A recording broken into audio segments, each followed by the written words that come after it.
Aujourd'hui, nous travaillons un sujet sur les suites. Sujet globalement classique. Donc, on démarre avec une suite définie par une relation de récurrence, UN plus 1 en fonction de UN, une valeur U0 égale 5. La toute première question, déterminer la valeur exacte de U1 et de U2, donc une question assez basique.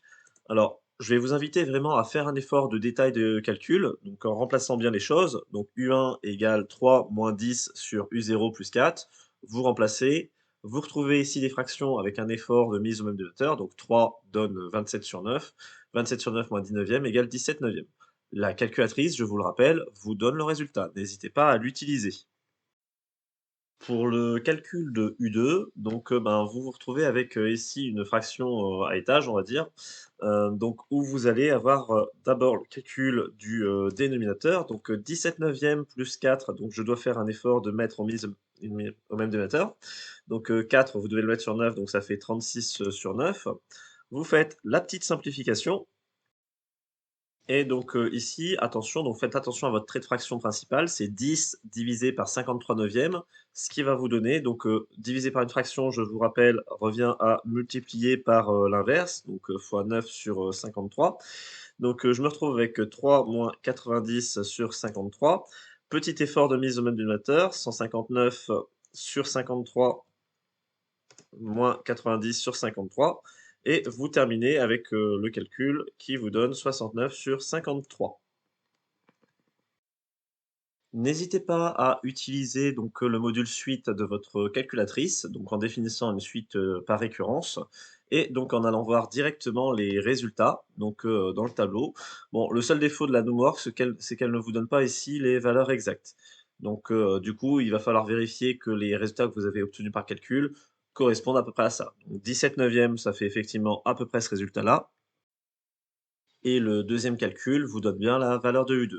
Pour éviter des allers-retours dans le tableau, n'hésitez pas à utiliser le bouton var de votre calculatrice. Donc, il vous rappelle que vous avez une suite qui est déjà définie à l'intérieur. Donc lui, je lui dis par exemple U1, rappelle-moi U1 ce que ça fait, ça vous permet de vérifier que U1, ça fait bien 17 neuvième.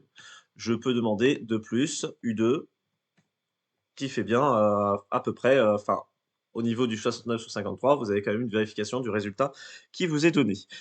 Toutes les calculatrices ont un mode pour faire, ces petites vérifications, hein. La TI 83 Premium le fait aussi. La question 2 vous amène à un grand classique, une démonstration par récurrence. Vous savez que la démonstration, par récurrence se passe en 3 étapes. D'abord l'initialisation. Donc l'initialisation, vous allez la faire donc, pour, n égale 0. Vous faites une démonstration pour tout entier naturel n, donc le plus petit possible, c'est, 0. Donc je regarde U0, qu'est-ce que ça fait? U0, la valeur est donnée directement dans l'énoncé. Vous remarquez que U0 vérifie bien la demande, c'est-à-dire qu'il soit supérieur ou égal à 1. Vous avez le droit de dire que l'inégalité est vérifiée pour, n égale 1. Pour n égale 0. On arrive sur la deuxième partie, l'hérédité. L'hérédité, c'est vous supposez qu'il existe un certain nombre n, vous ne savez pas lequel, pour lequel votre inégalité ici est vérifiée, et vous voulez vérifier que ça va alors, dans ce cas-là, obligatoirement marcher pour n plus 1. Ici, c'est un grand classique, vous allez construire un plus 1 à partir de un. Vous avez une formule pour, à partir de un, obtenir un plus 1. Donc là, ici, je vais travailler directement en mode implication. Donc je pars de un supérieur à 1 et on va construire par étapes. Donc pour arriver à un plus 1, la première chose, c'est qu'il faut que j'ajoute 4. Donc je vais me retrouver avec un plus 4, qui sera du coup supérieur ou égal à 5. Alors, ce un plus 4, il est au dénominateur. Donc, du coup, il va falloir que je passe à l'inverse. Donc, il faut que je fasse 1 sur un plus 4. Donc, du coup, qui sera en lien avec 1 cinquième, vu que j'inverse le 5 aussi. Je suis passé à l'inverse, donc du coup, j'ai inversé l'ordre. Je dois ensuite faire apparaître le 10 au dénominateur. Alors, je vais en même temps faire apparaître le moins. Donc, du coup, je passe à moins 10 sur un plus 4. Ça veut dire que j'ai multiplié par moins 10. Si je multiplie par un négatif, j'inverse l'ordre à nouveau. Donc du coup, je suis supérieur ou égal à moins 10 sur 5, que vous allez pouvoir simplifier en moins 2. Donc je me permettrai de le faire à l'étape suivante, on ne va pas perdre trop de temps. Et j'arrive ensuite à mon 3 moins 10 sur un plus 4. Donc j'ai rajouté 3. Donc ici, je rappelle, J'étais ici à -2, je fais +3, -2 plus 3, ça fait 1. Vous êtes donc arrivé au fait que votre UN plus 1 est supérieur ou égal à 1. Je suis parti de UN supérieur à 1, je suis arrivé à UN plus 1 supérieur à 1. J'ai donc bien prouvé l'hérédité. Si ça marche pour n, ça marche pour n plus 1. Au niveau de la rédaction le jour du bac, vous allez vous contenter de faire une phrase en disant que la propriété est bien héréditaire. À partir du moment où elle est héréditaire et qu'en plus vous l'avez initialisée, vous pouvez faire votre conclusion. Donc, n'hésitez pas à rappeler que vous avez fait une démonstration par récurrence. Donc là, ici, c'était précisé dans l'énoncé que pour tout n entier naturel, votre UN est bien supérieur ou égal à 1. Alors, bon, démonstration par récurrence, vous êtes quasi sûr d'en avoir une le jour du bac si vous avez un exercice sur les suites. Et là, ici, faire de la construction avec des inégalités, c'est aussi quelque chose d'assez classique. Je peux vous conseiller de retravailler cette inégalité-là pour bien comprendre comment est-ce que je l'ai obtenue. La question 3, donc ne prenez pas peur en voyant la formule, c'est juste du calcul. Donc vous allez calculer UN plus 1 moins UN. Éventuellement, je vous conseille de vraiment le faire à part et en espérant que ça vous donne directement ça. Si jamais c'est pas le cas, c'est pas grave, vous développerez ça et vous verrez bien si ça donne bien la même chose. Donc c'est parti pour le calcul. Première étape, je remplace UN plus 1, donc par la formule de l'énoncé. J'oublie surtout pas le moins UN. Donc là, ici, c'est assez évident ce qu'il faut faire, c'est il faut mettre tout au même dénominateur. Vous pouvez le faire en une seule fois pour gagner du temps. Donc là, ici, je prépare ma barre de fraction. Je sais que mon dénominateur commun, ce sera UN plus 4. Donc là, ici, j'ai le 3. Le 3 est multiplié par UN plus 4. J'ai le moins 10, lui le moins 10, je n'ai rien à faire. Et j'ai le moins UN qui lui aussi va être multiplié par UN plus 4. Donc un petit peu de développement à faire au numérateur, je vais vous le faire en une seule fois. J'en ai profité pour réduire aussitôt. Alors donc vous obtenez cette forme-là, qui n'est pas forcément celle que l'on voulait, mais vous avez quand même déjà le dénominateur. Là ici, vous allez tout simplement prendre ce calcul-là, vous allez le développer et vérifier que vous obtenez bien le même numérateur. Cela se fait assez rapidement et pas besoin de vous embêter à faire, des dizaines de calculs encore par la suite, hein. Donc, ici, vous allez juste faire une phrase: «On a donc confirmation de l'égalité annoncée».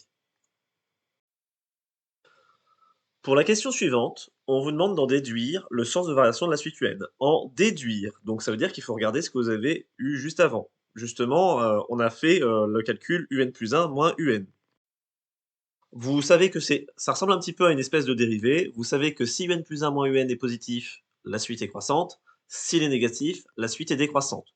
Donc ça veut dire qu'il faut que je sache le signe de ce truc-là. Ben, là, ici, il faut que vous sachiez si un plus 4, 1 moins un et un plus 2 séparément, quel signe ils ont. C'est pas forcément évident à l'œil nu, mais rappelez-vous que vous avez une question qui a été faite juste avant, où vous avez montré que un était supérieur ou égal à 1.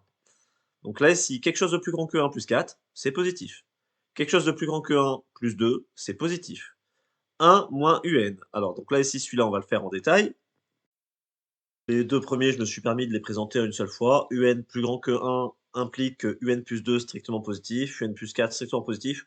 Je vais considérer que c'est trivial. Là, ici, UN plus 2, c'est supérieur ou égal à 3, donc c'est plus grand que 0. UN plus 4, c'est supérieur ou égal à 5, donc c'est plus grand que 0. Le dernier, donc 1 moins UN, donc on va le construire rapidement. Donc la première chose que je fais, c'est je le mets en négatif. Moins UN sera inférieur ou égal, pardon, inférieur ou égal à moins 1. Donc j'ai inversé les signes et donc du coup l'ordre. Et si je fais 1 moins UN, donc 1 moins UN, 1 moins 1, ça va vous faire inférieur ou égal à 0. Donc ça veut dire que votre 1 moins UN est négatif. Ne vous embêtez pas à faire un gros tableau de signes. Ici, vous savez que vous faites un produit et un quotient, donc négatif, positif, positif. Vous savez que ça fait négatif à la fin. Donc UN plus 1 moins UN est inférieur à ou égal à 0. Donc votre suite UN, vous savez qu'elle est décroissante. En réalité, elle est strictement, décroissante, mais malheureusement, comme, dans votre, démonstration, vous partez d'un supérieur ou égal ici, vous terminez avec un inférieur ou égal à 0, ce qui laisserait la possibilité de l'égalité à 0. Donc, je ne peux pas mettre le strictement parce que ma démonstration est incomplète. Normalement, le jour du bac, c'est, clairement ça qui est attendu. On ne vous demande pas de, commencer à insister sur le fait que ce soit une stricte décroissance. Je vous rappelle que vous avez votre calculatrice, encore une fois, à qui vous pouvez demander une petite vérification. Je prends le tableau, je vois qu'ici, effectivement, ça a l'air d'être décroissant. Ça a l'air d'être décroissant et on a même déjà une petite idée de sa limite. Donc, ça a l'air de se diriger vers 1. Peut-être que c'est une présomption un peu rapide, mais en tout cas, c'est une bonne conjecture à faire. Question 5, justifier que la suite UN converge. Ben, justement, on en parlait. Donc là, ici, c'est une question très classique. Vous pouvez apprendre cette phrase par cœur. Donc, UN est décroissante. Donc, première chose, c'est qu'elle a un sens de variation fixé. Et alors, décroissante, ce qu'il faut, c'est qu'elle a un plafond inférieur. Vous savez qu'elle est minorée par 1, vu que vous avez tous les UN qui sont supérieurs ou égaux à 1. Donc, elle est convergente. Vous ne savez pas vers quelle limite. Pour l'instant, vous allez l'appeler tout simplement L, mais voilà, vous êtes sûr qu'elle est convergente. Donc deux possibilités, décroissante et minorée, ou bien alors croissante et majorée. D'accord? De toute façon, là ici, c'était le but des questions précédentes. Donc j'insiste, hein, retenez cette phrase par cœur. Vous êtes quasiment sûr que si vous l'avez ce jour-là, vous avez juste une ligne à écrire et c'est terminé.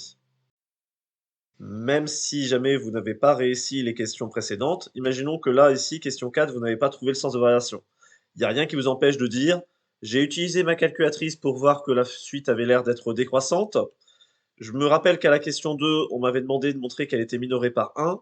Donc, avec cette supposition qu'elle soit décroissante et minorée par 1, je me permets de supposer qu'elle est convergente. Voilà, vous n'avez peut-être pas réussi à la question 4, mais vous pouvez quand même formuler la question 5 en utilisant les résultats de votre calculatrice. On arrive sur la question B avec bon, bah, un grand classique. On vous demande de montrer que vous avez une suite particulière, une suite géométrique. Donc, pour une suite géométrique, il faut montrer que vous avez Vn plus 1 qui est égal à quelque chose, soit Vn. Donc là, ici, le calcul que vous allez faire, c'est Vn plus 1 en espérant trouver à la fin que vous avez quelque chose, soit Vn. Donc là, ici, donc, ben, vous remplacez Vn plus 1. Alors, Vn plus 1 avec cette formule-là, c'est Un plus 1 moins 1 sur Un plus 1 plus 2. La petite partie qui fait peur, c'est de remplacer UN plus 1 par sa formule. Donc la formule de UN plus 1, je vous rappelle, 3 moins 10 sur UN plus 4. Donc c'est une grosse fraction, mais ne vous affolez pas, hein. Vous allez faire numérateur et dénominateur séparément. Alors que ce soit le numérateur ou le dénominateur, les deux vont se retrouver sur UN plus 4, ce qui vous annonce déjà une simplification. Alors, donc, juste 3 moins 1, ça fait 2. 2 facteur de UN plus 4 pour le mettre au même dénominateur. Donc, en n'oubliant pas le moins 10. Là, ici, 3 plus 2, ça fait 5. 5 facteur de UN plus 4 pour le mettre au même dénominateur. En n'oubliant pas, pareil, encore une fois, le moins 10. Je vais pouvoir me permettre de simplifier tout de suite les UN plus 4. Vous avez le droit de les barrer directement. Ils sont tous les deux au dénominateur sur les deux fractions respectives. Du coup, vous allez juste avoir en haut le 2UN plus 4 moins 10 qui simplifie. 2UN plus 4, alors plus 2 fois 4, 8, moins 10, moins 2, sur 5UN, plus 5 fois 4, 20, moins 10, plus 10. Euh, c'est pas vraiment ce que vous attendiez parce que je vous rappelle que vous voulez quelque chose soit Vn. Alors Vn, on se rappelle de ce que c'est UN-1 sur UN plus 2. Alors là, ici, vous voyez qu'il y a des facteurs communs. Donc là, ici, vous avez le facteur 2 en haut et vous avez le facteur 5 en bas. Donc vous avez le droit de dire que vous avez, alors je vous présente cette forme-là, au numérateur 2 fois UN moins 1, au dénominateur 5 fois UN plus 2. J'ai cassé la fraction tout de suite pour gagner du temps. Vous êtes content parce que du coup, vous avez un facteur devant qui est 2 cinquièmes, et UN plus 1 sur UN plus 2, vous reconnaissez Vn. C'est pas la plus simple que vous ayez pu croiser jusqu'à aujourd'hui, mais voilà, vous avez quand même une petite suite d'opérations classiques. Il faut juste avoir le courage d'aller jusqu'au bout. Donc là, ici, vous avez donc Vn qui est géométrique de raison 2 cinquièmes, donc, ou 0,4 si vous le mettez en décimale. Vous n'oubliez pas de calculer le premier terme ici qui s'appelle V0. Donc pour calculer V0, bon, ben, vous appliquez la formule, c'est U0 moins 1 sur U0 plus 2. Je vous rappelle que j'utilise la formule de l'énoncé qui est là. Je vous rappelle que U0, nous connaissons sa valeur qui est 5, donc 5 moins 1 sur 5 plus 2. Et du coup, vous retrouvez avec 4 sur 7. Donc à vous de vous poser la question si vous préférez mettre la raison en fraction ou en décimale.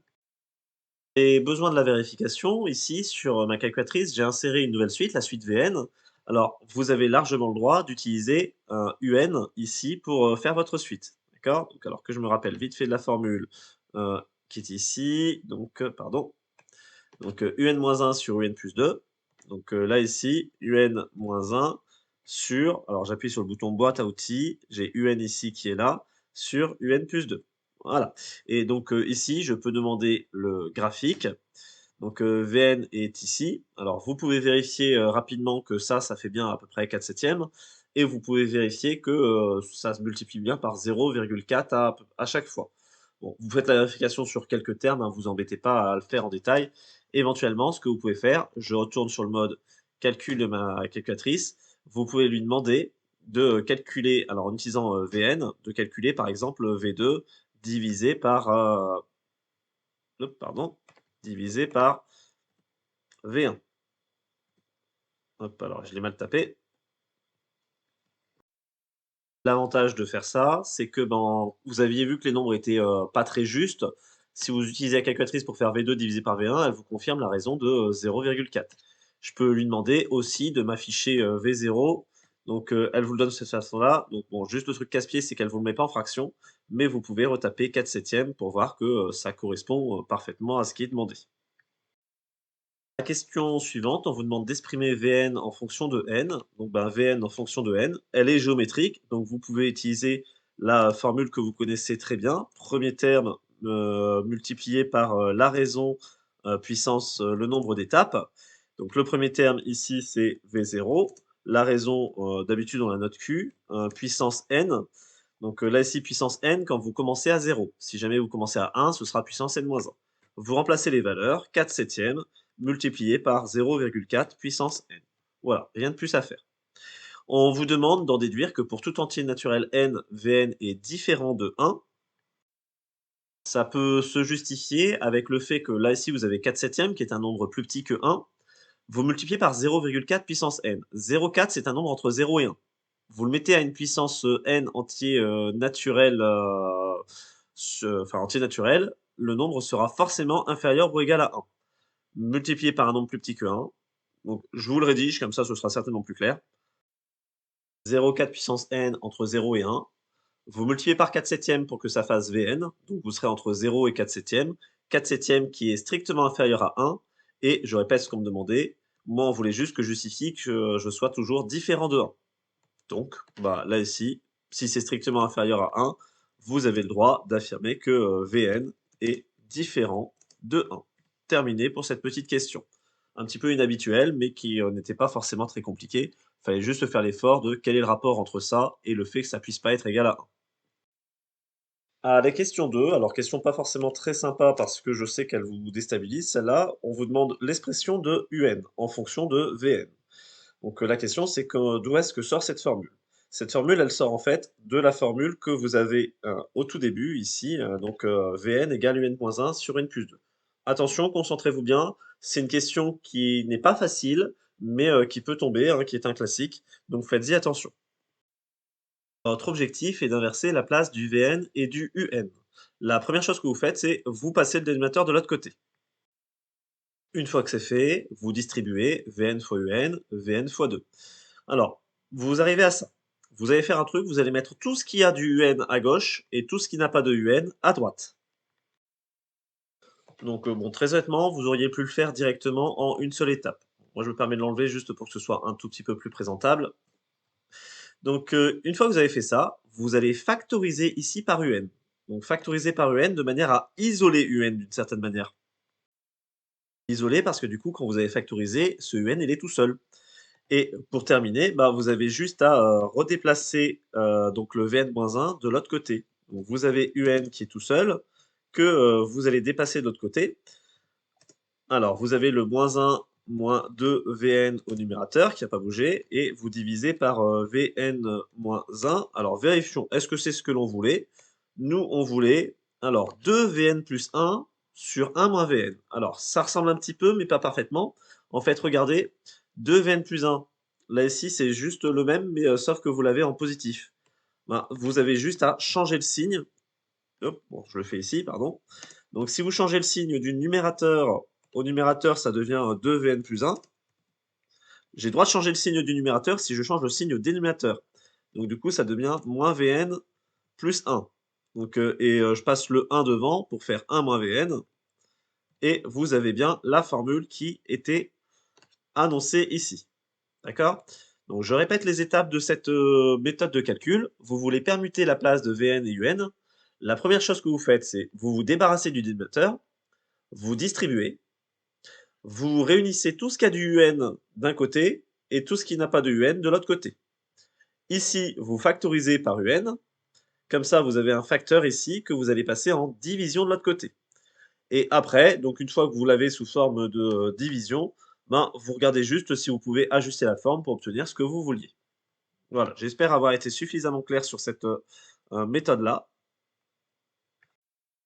Me permet juste une petite remarque, c'est qu'ici vous avez divisé par Vn-1. Alors il faut faire attention avec les divisions, il faut s'assurer de ne pas diviser par 0, mais on a dit que Vn était toujours différent de 1. Donc si c'est différent de 1, donc 1 moins 1, 0, ce sera jamais égal à 0. Donc ça permet de justifier que j'avais bien le droit de faire cette division. On arrive sur la dernière question où on vous demande d'en déduire la limite de la suite UN. Alors, on va faire une espèce de composition en fait, parce que là ici, donc UN, vous avez cette formule-là. On se rappelle que ce Vn qui est ici, vous connaissez sa formule, hein, vous l'aviez démontré quand vous saviez que c'était une suite géométrique. Donc je vais commencer par chercher la limite de Vn. Alors c'est une suite géométrique, donc vous regardez la raison. Un nombre entre -1 et 1 puissance n, vous savez que ça tend vers 0. Donc vous avez le droit de dire directement la limite pour Vn. On vous épargnera pour le jour du bac de trop détailler ce calcul. Donc, vu que Vn tend vers 0, ben, vous avez juste à dire ben, par addition, quotient et produit, par opération tout simplement. La limite de Un, ce sera 2 fois 0 plus 1 sur 1 moins 0, donc ça fait 1 sur 1. Super, on a de la chance, c'est une forme déterminée. Normalement, c'est pas trop habituel de détailler ce calcul-là ici, mais ça permet de montrer au correcteur que vous inventez pas le résultat de nulle part et que vous avez bien remplacé Vn par la limite qui va vers 0. Je vous rappelle, 1, c'était justement ce que l'on avait conjecturé quand on avait fait notre travail avec la calculatrice ici sur les suites. On avait regardé la suite UN et on avait vu qu'elle avait l'air d'aller vers 1. Donc c'était déjà un très bon indice. De la même façon, Vn, vous pouvez regarder rapidement, hein, Vn a l'air d'aller vers 0, elle va vers des nombres de plus en plus petits. Il nous reste la partie C où on demande un algorithme. Alors, avant, les algorithmes étaient présentés de cette manière-là. Vous savez que désormais, ils sont sous forme Python. Donc, je me suis permis de vous en changer la rédaction. Donc, ici, le temps que j'écris sous la forme while. Alors, donc, première chose, après exécution de l'algorithme, quelle valeur est contenue dans la variable n? Donc là, ce qui est attendu de votre part, ce serait de faire rapidement l'algorithme sur votre calculatrice et de regarder le résultat qui est obtenu. Ou bien alors d'interpréter l'algorithme et avec le tableau de votre calculatrice, trouver la réponse qui est attendue. Ce qui honnêtement vous prendra un petit peu moins de temps. Après, si vraiment vous êtes à l'aise au niveau temps le jour de votre épreuve de bac, il n'y a rien qui vous interdit d'utiliser le module Python et de recopier directement le programme qui est donné. Donc ça ne prend pas tellement de temps, surtout que vous pouvez utiliser rapidement les touches de votre clavier pour le taper. Peut éventuellement vous inviter à prendre l'habitude d'essayer de taper du Python sur votre calculatrice. Si vous avez un programme et qu'on vous demande le résultat donné, ben c'est bien que ça, vous le tapiez assez rapidement. Personnellement, il m'a fallu 1 minute pour le taper en utilisant un clavier d'ordinateur. Avec un clavier de calculatrice, ça prend un petit peu plus longtemps. Et puis surtout, il faut avoir les bonnes habitudes. Alors, je vais exécuter ce programme. Donc ici, je suis sur mon programme, je vais sur les 3 petits points, je vais l'exécuter. Il me dit 6. OK. Maintenant, petit effort, j'essaye de traduire. Qu'est-ce qui s'est passé ici? Alors, ce programme, alors normalement, c'est à partir de là. Vous partez de U égale 5 avec une suite qui est définie. UN plus 1, le nouveau U est égal à 3 moins 10 sur l'ancien U plus 4. Je vous rappelle que ça représente l'ancien U, UN. Ça, c'est le nouveau U, UN plus 1. Vous reconnaissez la formule de UN. Vous voulez que votre U soit, alors attention, tant que U est supérieur ou égal à 1,01. C'est-à-dire que vous attendez que ça, ce soit plus vrai du tout. C'est-à-dire que vous cherchez le contraire. Donc la première chose que vous voulez, c'est on veut U, le contraire de ça, vous voulez que U soit strictement inférieur à 1,01. Donc ici, je parle de UN. Et qu'est-ce qu'on veut à la fin? On veut afficher la valeur de N. Donc avec votre calculatrice, vous pouviez très bien réutiliser votre menu suite et chercher ici, ben, quand est-ce que vous descendez en dessous de 1,01? Ben, c'était bien à partir de 6. Donc vous pouviez avoir la réponse sans utiliser votre module Python. Donc là, ici, on ne vous embêtera pas, on vous demande juste la réponse. Et du coup, bon, bah, là, ici, ce que je viens de dire à l'oral répond à la question 2. Donc, la variable n vaut 6, c'est la valeur à partir de laquelle vous avez votre UN sera strictement inférieur à 1,01. Vous avez vu que cette petite partie C, ici, qui fait peur avec un programme, au final, on y a répondu assez vite. Parce que là, ici, vous pouviez utiliser le tableau de votre calculatrice, et que là, ici, juste un petit effort de lecture vous permettait de comprendre ce qu'on vous demandait. D'accord? Ici, à la question 2, vraiment, ne cherchez pas à faire une explication trop longue. Faut juste dire qu'est-ce que fait le programme. Voilà. Fin de cet exercice, un petit peu plus compliqué que ceux dont on a l'habitude, surtout un petit peu plus long et avec des calculs qui sont d'un niveau un petit peu plus avancé. Je peux encore une fois vous conseiller de vous entraîner à essayer de les refaire, ces calculs. C'est honnêtement le meilleur des entraînements que vous pouvez avoir. Le jour du bac, si vous êtes capable de faire les calculs rapidement, forcément, ça vous donne du temps en plus pour réfléchir aux autres questions.